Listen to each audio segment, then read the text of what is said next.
भाईना ओ भाईना तुम कौन सतरे शोच मत जमा निद लगुनि मो आखि बंद कर शुणु केते समय करी जमार निद लगुनि कथा कहला बेले आखि खोली दउथु एठी निद हलानी बोली घर को गली सेठी भी निद हलानी सेठू देखा को आसली तुम सतरे शोच कि नहीं भाईना तमें तो शोच मो संगे कथा केमती होउछ शोइछि बोली भाबुनु केमिति भाबिबि जे मु जेमति भाबुछि कोन शोइछ बोली हौ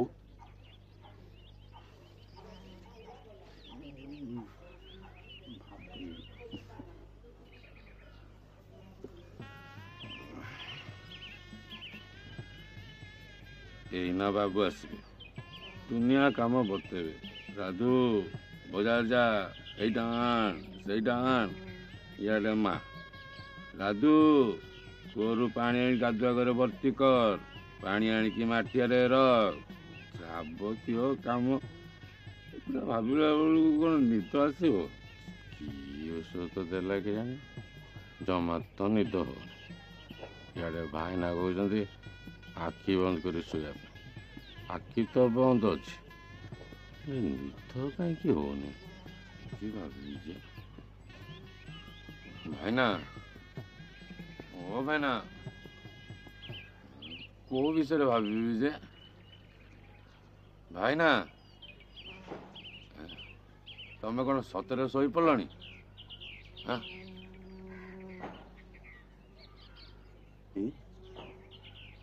पलई गले हौ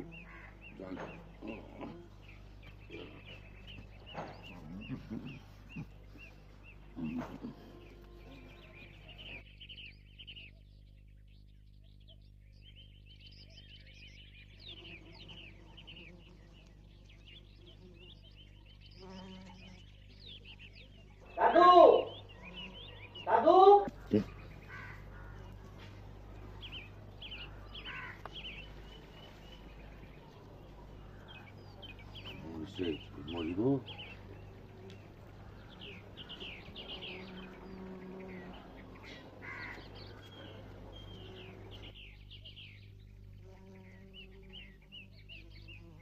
बिजू अरे बिजू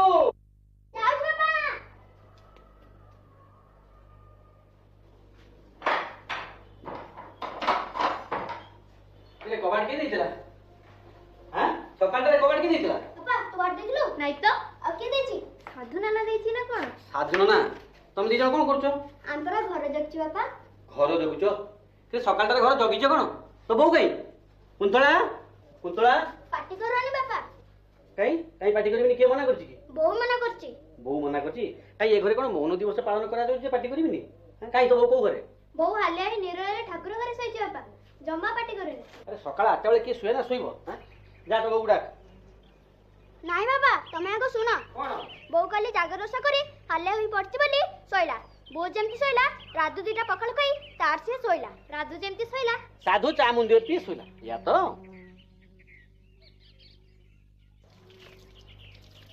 बापा तमते सकाळे बुलिया को गला साधु नाना हम दुई को डाकी कहले मो बापाटा परा मो माटा परा बापाटा घरे नांदी बहुत सोइलानी मुटिके हड़बड़ होउची अरे हड़बड़ कोन साधु नाना कहले मुटिके गड़पड़ होउची तमे दे घर द्वार को टिके अनिसा रखिता समस्त ताले सोइले तमे दुई जण घर जगिलो वाह पक्का व्यवस्था हेची छुआ दीटा घर जगै दे समस्त आराम रे सोइचंती राधु राधु साधु ओहो कौन है कहीं केंती डाक हल्ला पकईच डाका हल्ला माने घर मनुष्यटा मु क्या डाकबी नहीं घर मोर किसी काम नहीं हाँ टेबल ऊपर जलखिया थुआई खाई दियो मु खाई सारी खाइछ कोठी खाइलो से बाटरे सामान देखेला जोर कर डाकी नेला ता करबे सेठी खाइबा दी मु आ किछ खाइबी खाइबन तो डाकुथिलो काई मला मु खाइबिनी बोले तुम समस्त आराम रे सोई पड़िबो सोईछ के म ତମେ ଶୋଇନଥିଲ? ନାଇଁ। ତମ ଆଖି ମୁହଁ କଥା ସବୁ କହିଦଉଛି ତମେ ଶୋଇଥିଲ। ନାଇଁ କ'ଣ କରୁଛ? ସେ ରାଜୁ ସାଧୁ କୁଆଡ଼େ ଗଲେ? କ'ଣ ଏମିତି ନ ଜାଣିଲା ଭଳିଆ କଥା କହୁଛ ମ? କ'ଣ ଓଷା ବାସି କିଏ କୋଉଠି ହାଲିଆ ହେଇ ଗଡ଼ି ପଡ଼ିଛନ୍ତି? ଏ ଉଷା ତ ତମେ କରିଥିଲ। ସେ ଦି ଜଣ? ସେ ଦି ଜଣ ବି ଓଷା କରିଥିଲେ। ହଁ, ତାହେଲେ କାଲି ସମସ୍ତେ ରାତି ସାରା ବସି ଜାଗର ଚାଲିଛ ଆଉ। କି କଥା କହୁଛ ମ? ପର ପୁଅ ତମ ଘରେ ଆସି ଚାକିରି କଲେ ବୋଲି ତାଙ୍କ କର୍ମ ଧର୍ମରେ ବି ବାଧା ଦେବ? କାଲି ତ ସେ ଉଷା କଲେ, ଆଜି ଗଡ଼ପଡ଼ ହେଲେଣି, ଆଉ ମୁଁ ଆଉ ବାଧା ଦେଲି କେତେବେଳେ? ଆରେ ସେ ଦି ଜଣ କାଲି ରାତିରେ ପରମହଂସ ଯାଇଥିଲେ। କ'ଣ କହିଲ? ପରମହଂସ ଯାତ୍ରା ବି ବାଦ ପଡ଼ିନି? ସେ ଗଲେ କେମିତି? କ'ଣ ଚାଲି ଚାଲି? ହଁ, ଚାଲି ଚାଲି ଯାଇଥିଲେ, ଆଉ ଆଜି ଭୋରୁ ବି ଚାଲି ଚାଲି ଆସି ପହଞ୍ଚିଲେ। କାଇଁ ଏ କଥା ତ ମୁଁ ଜାଣିନି। ସେମାନେ ଗଲାବେଳକୁ ତ ରାତି 10ଟା ବାଜିଥିଲା, ସେତେବେଳକୁ ତମେ ଶୋଇପଡ଼ିଲଣି। ବୁଦ୍ଧିମାନର କାମ। ରାତି 10ଟା ପୂର୍ବରୁ ଯାଇଥିଲେ ମୁଁ ନିଶ୍ଚୟ ଜାଣିପାରିଥାନ୍ତି। ଆଉ ମୁଁ ଜାଣିଥିଲେ ବିଚରା ପରୋପ ଦିଟାଙ୍କର ଜାଗର ଉପବାସ ଧର୍ମ ଆଉ ପରମହଂସ ଯାତ୍ରା କର୍ମ ଏ ଦୁଇଟାର ନିଶ୍ଚୟ ବାଧା ପଡ଼ିଥାନ୍ତା। ଅତଏବ ମୁଁ ଶୋଇବା ପରେ ଯାଇ ମୁଁ ଉଠିବା ପୂର୍ବରୁ ଫେରିଆସି ସେମାନେ ଖୁବ୍ ବୁଦ୍ଧିମାନର କାର୍ଯ୍ୟ କରିଛନ୍ତି। ଏ ବୁଦ୍ଧି ତାଙ୍କୁ ଦେଲା କିଏ? ମତେ ଏମିତି ଜେରା ନ କରି ସିଧା ସିଧା ପଚାରୁନ ମୁଁ ତାଙ୍କୁ ଏ ବୁଦ୍ଧି ଦେଲି ବୋଲି। ଏସବୁ କାମରେ ତମ ଅପେକ୍ଷା ରାଧୁ ସାଧୁ ବେଶୀ ଚତୁର ବୋଲି ମୁଁ ଜାଣେ। ଆଉ ଚତୁର ବୋଲି ତ ସେମାନେ ମୋ ମନ ନ ନେଇ ତମ ମନ ନେଇ ବେଶୀ କାମ କରନ୍ତି। ଏଇଥିରୁ ତମ ଘର କରଣା ବୁଦ୍ଧିଟା ଜଣା ପଡୁଛି। ଆଜିକାଲି ଚାକର ପୂଜାରୀ କାହା ମନ ନେଇ କାମ କରନ୍ତିନି, ଆମକୁ ତାଙ୍କ ମନ ନେଇ କାମ କରିବାକୁ ପଡେ। ତାହେଲେ କୁନ୍ତଳା, ସେମାନେ ଆଜି ସକାଳୁ ଗାଧେଇ ପଖାଳ ଖାଇ ଶୋଇବେ, ଆଉ ତମେ ଦିନେ ଉପବାସ କରି ହାଲିଆ ହେଇଥିବା ହେତୁ ତମ ପ୍ରତି ସହାନୁଭୂତି ଦେଖେଇ ଆଜି ଆମେ ଦିନେ ଉପବାସ କରିବୁ। ଆଜି ତ ତମର ଅଫିସ ବନ୍ଦ, ପିଲାଙ୍କର ସ୍କୁଲ ଛୁଟି, ହେଇ ହେଇ ରୋଷେଇ ହବାକୁ ଟିକେ ଡେରି ହବ। ତମକୁ ଉପାସ କରିବାକୁ କହିଲା କିଏ? ଏମିତି ତମକୁ ଉପାସ କରି ଆସେ? ବର୍ଷକୁ କେତେଟା ଏକାଦଶୀ ପଡେ ଯାହାକୁ ଜଣା ନାହିଁ, ସେ ପୁଣି ଉପାସ କରିବେ। ବିଜୁ ଇତି, ଏ ବିଜୁ ଇତି, ଆସ ରୋଷେଇ କରିବା। କ'ଣ ହେଲା ବାପା? ରୋଷେଇ କରିବା ଆମେ? ଯା ସବୁ ସିଆଡେ, ରୋଷେଇ କରିବାକୁ ଆସିଲେ ଯା। ଏଇଠି ସକାଳୁ ସକାଳୁ ମୋ ସହିତ ଏମିତି ଲଗାଉନି କହିଦଉଛି। ଦିନଟେ ପାଇଁ ପୁରା ଭୁବନେଶ୍ୱର ଭାଇ ଘରକୁ ଚାଲି ଯାଇଥିଲି ବୋଲି ସୃଷ୍ଟି ପ୍ରଳୟ ହେଇଗଲା। ପିଲା ଦିଟାଙ୍କୁ ତ ସମ୍ଭାଳି ପାରିଲେନି, ରାତି ଅଧେ ସାଧୁକୁ ମାଲପୁଆ କରିବାକୁ ବରାଦ ଦଉଥିଲେ। ମୁଁ ବରାଦ କରୁଥିଲି? ମୁଁ ବରାଦ ଦଉଥିଲି ନା ତମ ସେ ଗୁଣମଣି ପୂଜାରୀଙ୍କର ସେ କୀର୍ତ୍ତି? ଏ ବିଜୁ, ଡାକିଲୁ ସୀତା ଦେଇକି, ତାଙ୍କରି ଆଗରେ ଆଜି କଥାରେ ପଡ଼ିଯାଉ। କୋଉ ସୀତା ଦେଇବା? ସେ କିଏ? ତାଙ୍କୁ କାହିଁ ଡାକିବା? ତମ ଭଳି ଅକୃତଜ୍ଞ ମୁଁ କୋଉଠି ଦେଖିନି।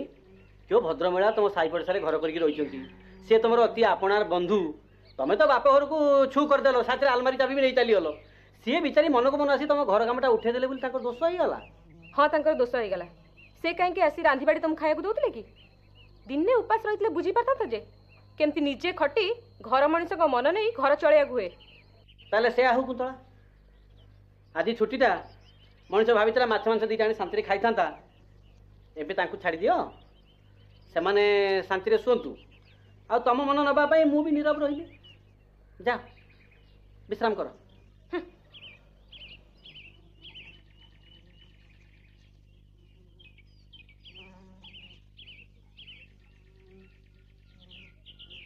ସେ ପତ୍ର ଭିତରେ ସେଠି କ'ଣ ଥୁଆ ହେଇଛି?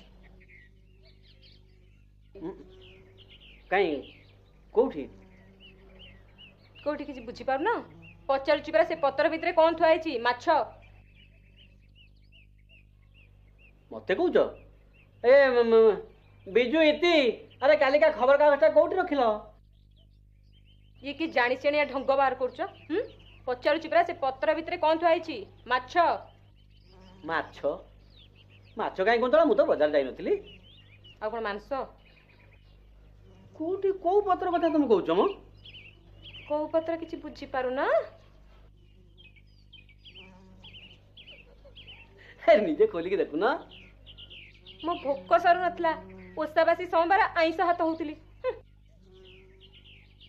କିଛି ନ ଦେଖି ନ ଜାଣି ଆଇଁଷ ବୋଲି କେମିତି କହୁଛ?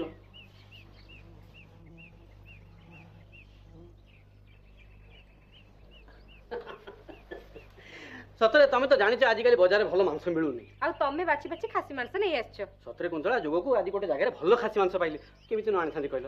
ସେଇଆ ତ କହିବ, ମୁଁ ବଜାରରୁ ମାଂସ ଆଣିଛି। ଜଲ୍ଦି ରୋଷେଇବାସ ଆରମ୍ଭ କର। ମିଛଟାରେ କାହିଁ ମତେ ବକର ବକର କରଉଥିଲ? ରାଧୁ, ରାଧୁ। ଓହୋ, ବ୍ୟସ୍ତ କାହିଁ ହଉଛ? ଆଜି ତ ଛୁଟି, ନହେଲେ ଟିକେ ଡେରିରେ ରୋଷେଇ ହବ।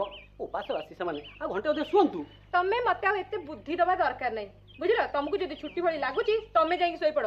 ମୁଁ ଯାଇ ଦେଖେ ସିଆଡେ ମସଲା ମସଲି ଅଛି କି ନାହିଁ ଘରେ।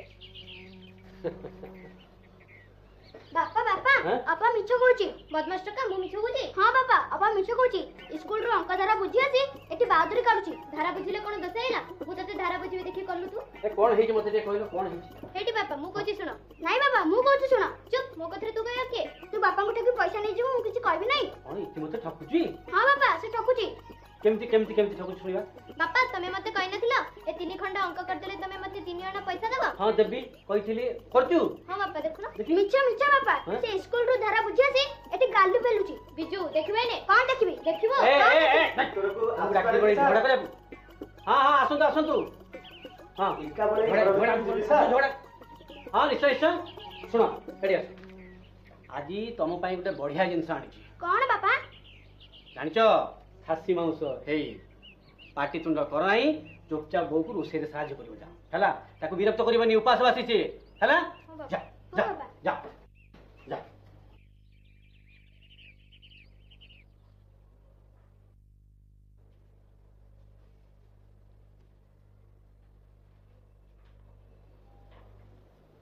ଆପଣ କିଏ ସାର୍ ବସିବାକୁ ଦେବେ କି ମୁଁ ତ ଆପଣଙ୍କୁ ଚିହ୍ନି ପାରୁନି ସାର୍ ଆପଣଙ୍କୁ ତ ମୁଁ ଭଲ ଭାବରେ ଚିହ୍ନି ସାରିଲିଣି ସାର୍ ଆପଣ ମତେ ଆପଣ ଏତେ ସାର୍ ସାର୍ କାହିଁକି ହଉଛନ୍ତି ସାର୍ ଏଇ ଇଂରେଜ ମାନେ ଆମ ଦେଶରେ କେତେ ଭଲ ଜିନିଷ ଛାଡ଼ି ଦେଇ ଯାଇଛନ୍ତି ତା ଭିତରେ ସାର୍ ସମ୍ବୋଧନ ପ୍ରଥାଟି ମୁଁ ଭାବୁଛି ବେଶୀ ଲୋକପ୍ରିୟ ସାର୍ ଯେ ହେଲା ଯେ ଆପଣ କିଏ ସାର୍ ଦୟାକରି ଟିକେ ବସିବାକୁ ଦେବେ କି ହଉ ବସନ୍ତୁ ବସନ୍ତୁ ବସନ୍ତୁ ବସନ୍ତୁ ଧନ୍ୟବାଦ ସାର୍ ବହୁତ ବହୁତ ଧନ୍ୟବାଦ ପୁଣି ସେଇ ସାର୍ ସତ କହିଲେ ସାର୍ ଏ 2 ଅକ୍ଷର ବିଷୟ ଛୋଟ ଶବ୍ଦଟି କଣ 2 ଅପରିଚିତ ଲୋକ ଭିତରେ ଥିବା 2 ଯୋଜନ ବ୍ୟାପୀ ବ୍ୟବଧାନ କଣ 2 ସେକେଣ୍ଡ ଭିତରେ ଦୂର କରିଦେଇ ପାରିବେନି ସାର୍ ଆପଣ କଣ କୋଉ କମ୍ପାନୀର ଏଜେଣ୍ଟ ସାର୍ ଯେତିକି ପରିଚୟ ମୁଁ ଆପଣଙ୍କ ବିଷୟରେ ପାଇଛି ମୁଁ ଜାଣେ ଆପଣ ଜଣେ ଦୂରଦୃଷ୍ଟି ସମ୍ପନ୍ନ ମୋ ଦୂରଦୃଷ୍ଟି କଥା ଥାଉ ମୋର ଏ ଆଖିର ସାଧାରଣ ଦୃଷ୍ଟିପାତରେ ମୁଁ ଯାହା ଅନୁମାନ କରିଛି କ୍ଷମା କରିବେ ମୋ ଅନୁମାନ ବି ଭୁଲ ହେଇଥାଇପାରେ ସାର୍ ଆପଣ ଅନୁମାନ ଭୁଲ ହେଇଗଲେ ମୋର ଏଠି ଆସିବାର ପ୍ଲାନ୍ ଭୁଲ ହେଇଯିବ ସାର୍ ଆପଣ ତାହେଲେ ଜଣେ ଏଜେଣ୍ଟ ଆଜ୍ଞା ସାର୍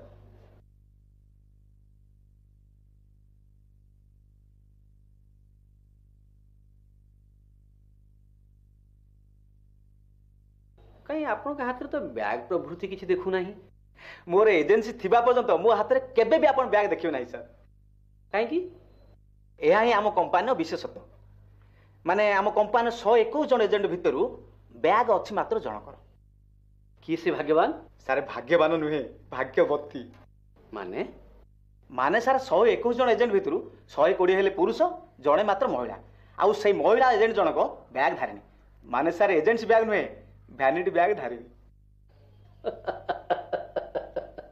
ଏଇ କଥା ଆଚ୍ଛା ଆଚ୍ଛା ଆଚ୍ଛା ଆପଣଙ୍କ କମ୍ପାନୀର ଏଜେଣ୍ଟ ମାନେ ବ୍ୟାଗ୍ ଧରନ୍ତି ନାହିଁ କାହିଁକି ସାର୍ थिएटर चली पर्दा उठिला रंगमंच देखादेला नाटकर नायिका दर्शक जदि नायिकार रूप देखी कि तार अभिनय देखी बुझीपारानी से नाटकर नायिका बोली सी जदि नायिकार स्थूल परिचय पाया पर्यंत अपेक्षा कर रहा ताल से दर्शक दर्शक नुहे कि से नायिका नायिका नुहे वाह आपण तो बेस कथा कहि पारंती सार अंध को लाल रंगर महिमा बुझाई ता मन लाल रंगर गोटाए धारणा देवा एक हास्यास्पद बेपार किंतु सार जार आखि अच्छी सी जीवन में प्रथम थर पर लाल रंग देखिले भी ता पक्षरे लाल रंगर महिमा बुझा केबे भी दुस्साध्य हेबो नाही बुझिली आपण को देखी आपण को कथा सुनी आपण जने दक्ष एजेंट बोली ग्रहण करने बारे काहारी असुविधा हेबोनी आपण एया कहउचन त सार ए कथाटा मोर तो कहिबार थिला मु कहिली ए संपर्क मोर गोटा न कहवा कथा भी अछि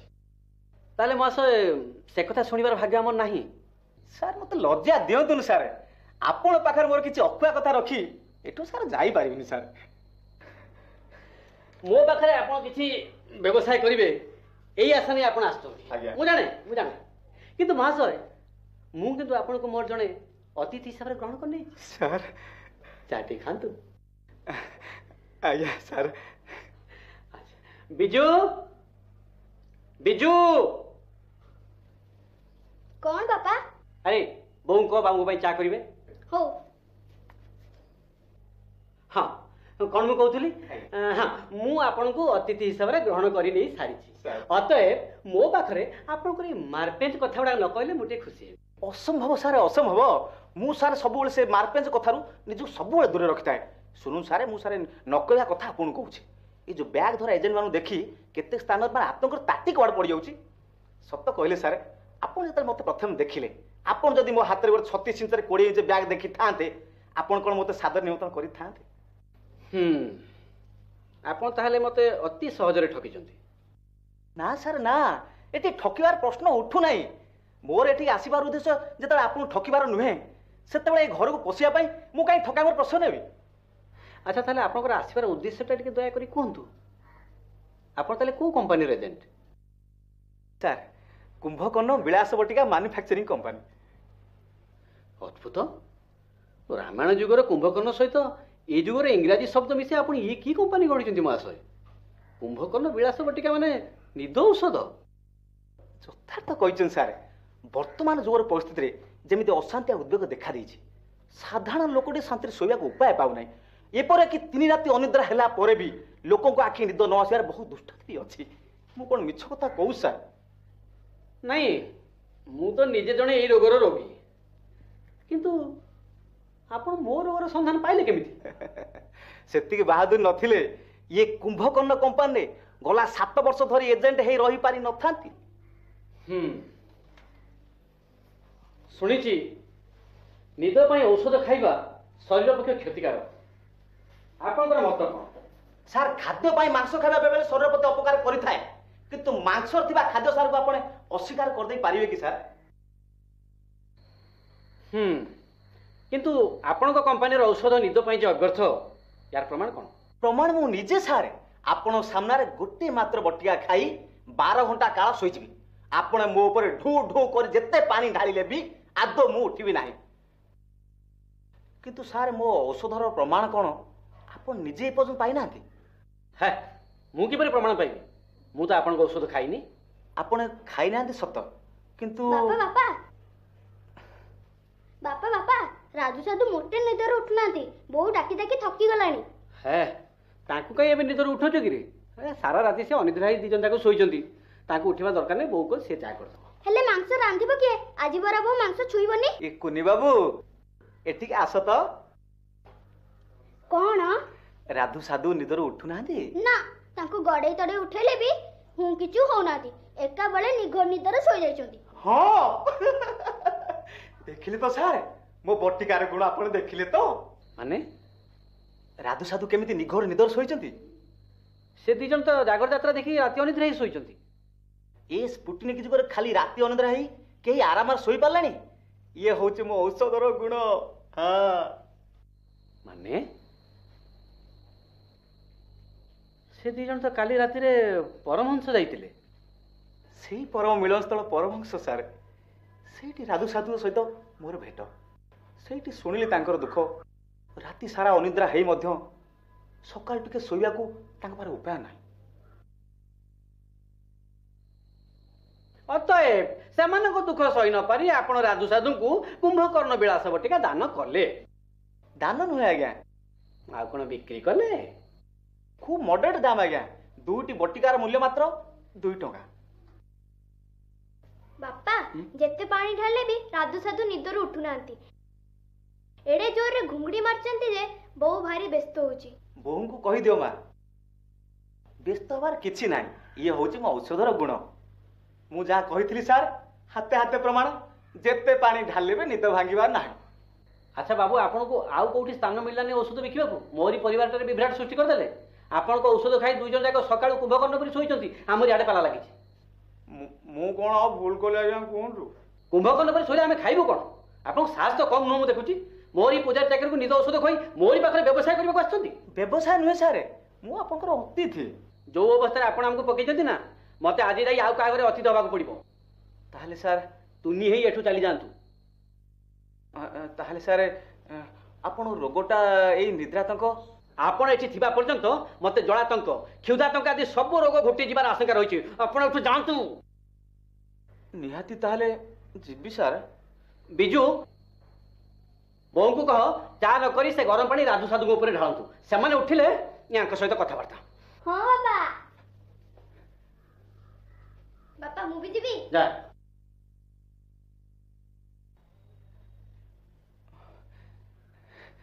माफ करिवे सर ताको आ उठिया दरकार नाही मु सर जाऊ सर सर जाऊ सर जाऊ जा तू जाऊ सर जाऊ सर याको परिवार मिलानी मोरी परिवार को विभाग करे बाछला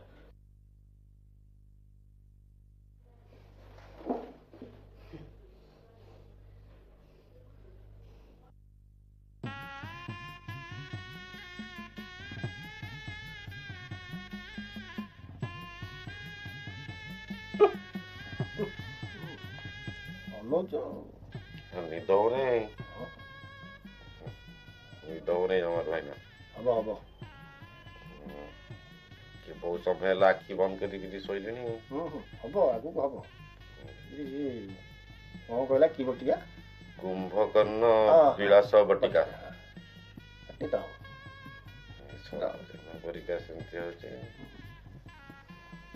କାହିଁ ମୋ ଆଖିଟା ଖାଲି ଫର୍ଚା ଫର୍ଚା ରହିଛି ଗପିଲେ ନିଦ ହୁଏ ଆଉ ଆଖି ବନ୍ଦ କରି ସେମିତି ପଡିଥା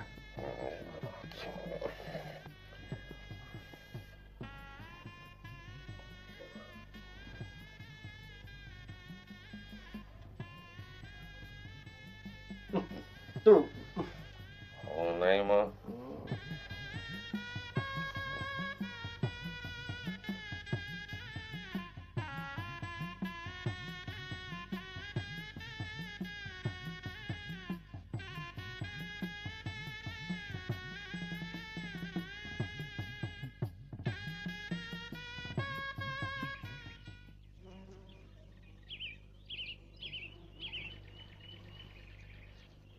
बिजू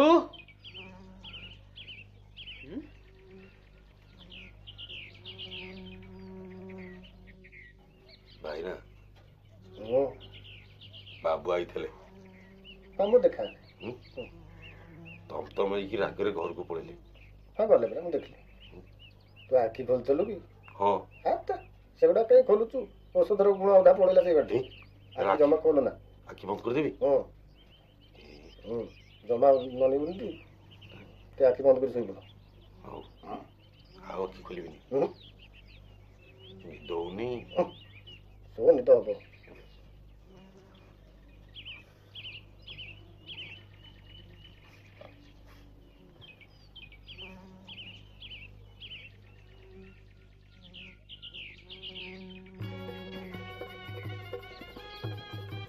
ଆଲୁ ହେଇ ବାପା ସେଠୁ ବାପା ଢାଳିଆ ନାଇଁ ହାତ ପଡ଼ିବ ତୁ ଗୋଟେ କାମ କର ତୁ ଗୋଟେ ଗ୍ଲାସ୍ କିନା ନେଇ ଆସିବୁ ଯା ଭାଇନା ଛୁଆ ହେଲା ଦେଖିପାରୁଛ ଗରମ ପାଣି ଦେଖିପାରୁନ ଏବେ କିଛି ଦେଖାଯାଉ ଗରମ ପାଣି ଥୁଆ ହେଇଛି ଗ୍ଲାସ୍ ଆଣିବାକୁ ବାବୁ କହିଲେ ଆରେ ଗ୍ଲାସ୍ ଆଣିଲୁ ଢାଳନ୍ତୁ ପଛରେ ଜମା ଉଠିବୁନି ହେଲା ଗରମ ପାଣି ଦେହ ଉପରେ ଢାଳିଦେବେ ବୋଲି କହୁଛନ୍ତି ଏ ଜମା ଜଣା ପଡିବ ନାହିଁ ନିଦ ଏତେ ହବ ଶୋଇଆ ଶୋଇଯିବି ହଉ ଢାଳନ୍ତୁ କଣ ହେଲା ଢାଳନ୍ତୁ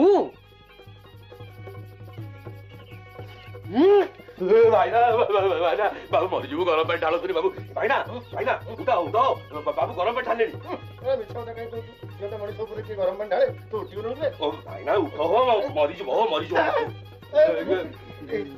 ଢାଳୁଛି ନାଇଁ ये की असंभव कथा एते डकाडकी निद भांगु नथिला गरम पानी ना सुनु सुनु का निद भांगी गला ये की रहस्य लो मु किछ बुझी पाउनी रहस्य मु बुझौछि तमे निद औषध खाइतिलो आज्ञा निद हैला निद किए जानी आज्ञा कहला निद हैला कि नहीं तुम जानि न नहीं औषध खाइले निद हबो एई भरोसा से सोई पइलो किरे तमे तो राति अनिद्रा हैतिलो सोइथा तो औषध कहीं खाउतिलो गाढ़ निद हबो बोली गाढ़ निद हैला ना आज्ञा हेलानी औषध खाइथिलु बोली मनटा खाली छकपक होतला टंकाटे जेतबेले खर्च करिचु पेकना करी गालेकी पड़ी जाइथिलो ताले से औषध वाला ठकी देछि एथरा संदेह अछि एबे हमें कोन करबा क्या कोन करबो जा जा मथा बाटिबु जा साधु जा चले जा मांस रंधा हबो बापा बापा मांस कुकुर नै गला हाय मांस कुकुर नै गला अरे ठिया तो कौन अरे जाओ रे कुकुर मांस नहीं गला नहीं थबा आज्ञा मांसासी प्राणी आ मु जाउची कि घरटे सोई पड़ी हां मांसासी प्राणी यही तक